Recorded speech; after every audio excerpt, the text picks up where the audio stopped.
Now, one of the most respected science publications is under attack by none other than House Republican Lamar Smith for being not objective enough. Oh, I love this already. Now, Representative Lamar Smith, chairman of the House Committee on Science, Space, and Technology, weep for us all because this guy is in charge of science, space, and technology, has challenged the credibility of Science magazine. Now, that's very interesting. Why would he do that? Well, he said during a hearing on Wednesday on climate change that the Science magazine is not well known as an objective magazine. And also a writer who writes for Science magazine is also not objective. He is so very, very biased. He is biased against me. Now, where does this come from? Well, on this meeting on climate change on Wednesday, Smith's comment came after testimony by Michael Mann. Now, Michael Mann is a climate scientist at Pennsylvania State University. Now, and he's a big climate change activist. He actually wants to do something to make sure that climate doesn't essentially destroy us, okay? That we don't destroy ourselves by putting too much carbon into the atmosphere and irreversibly changing our climate for the worst. That's kind of a noble goal. I agree with that goal. Now, Michael Mann, in this hearing, he cited a news article published about Smith's attendance at a conference of global warming skeptics hosted by the conservative Heartland Institute. So, Lamar Smith, head of the House Committee on Science, Space, and Technology, supposed to be talking about science, talking about climate change, going to this conference of people who are climate change deniers. Oh, lovely. Paid for by a giant front group, bankrolled by the Koch brothers. No, there's nothing weird about that. So this person writing in Science magazine decides to write this article. And Michael Mann presented it at this hearing. Now, the author's article, Jeffrey Mervis, called out Smith for using his House committee as a tool to advance a political agenda rather than a forum to examine important issues facing the United States research community. To Smith's assertion that Science magazine is not objective, Mann responded, quote, "It's a science magazine. Science is a publication of the American Association for the Advancement of Science." Interesting. Okay. Look, what it looks to me is that somebody is not exactly happy for being called out. But again, what we're talking about is objective facts. Smith did go to this conference, and he's a climate denier. Now, being a climate denier means that either you're too stupid to accept the evidence that's overwhelming, or you're getting paid to not accept the evidence. And of course, he is on the Science Committee, and yet seems to have some very anti-science views. Wonder how that happened. Now, before I get into that, and what he believes in, a spokesman for Science told HuffPost via email that the magazine's news department, quote, follows journalistic principles and strives to be neutral and objective in its reporting. As for research papers published in the Science family of journals, various editorial departments employ a rigorous, multi-step peer review process, one central to the integrity of the material published. Now notice how it says neutral and objective. Well, I do have to point out that facts aren't neutral. Facts are facts. It just so happens the facts are against climate deniers.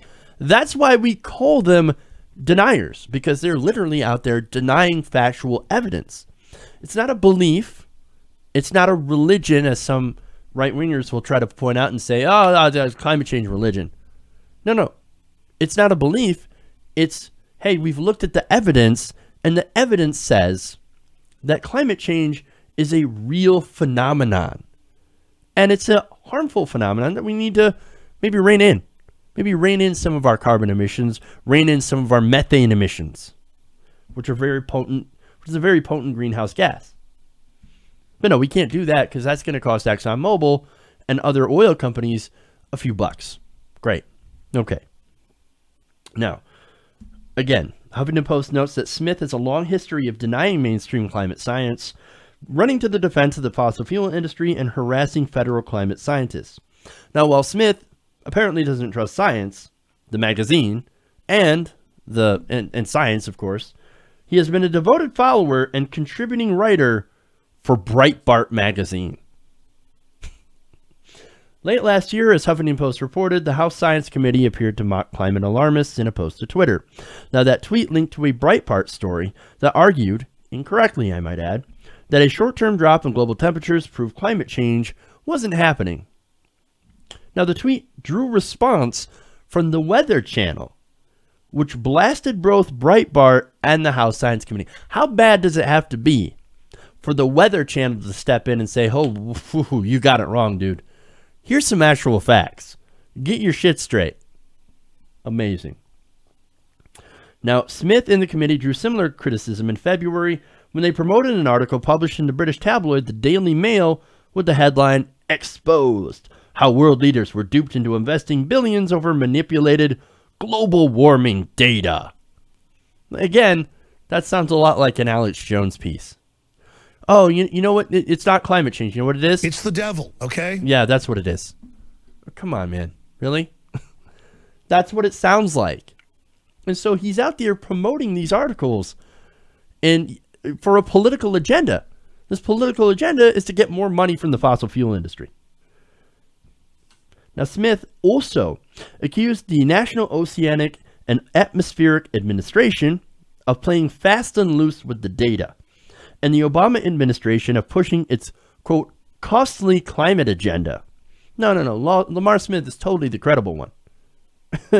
Linking bullshit articles and bullshit studies from Breitbart, which is, of course, the bastion of great journalism. Come on. Now, the study in question, by the way, led by NOAA scientist Thomas Carl and published in 2015 in the journal Science, again, why he's going after Science magazine, found that an apparent slowing trend or hiatus in the rate of global warming from 1998 to 2012 was a result of its own biased data. So they took this data, right? They collected this data, the NOAA did, and they published it. Turns out the data was incomplete. Now, the agency recently corrected its analysis to account for the differences between ships' measurements and those of more accurate at-sea buoys, which increased the estimated rate of warming over the previous 15 years. So it turns out, hey, you know what? You're right.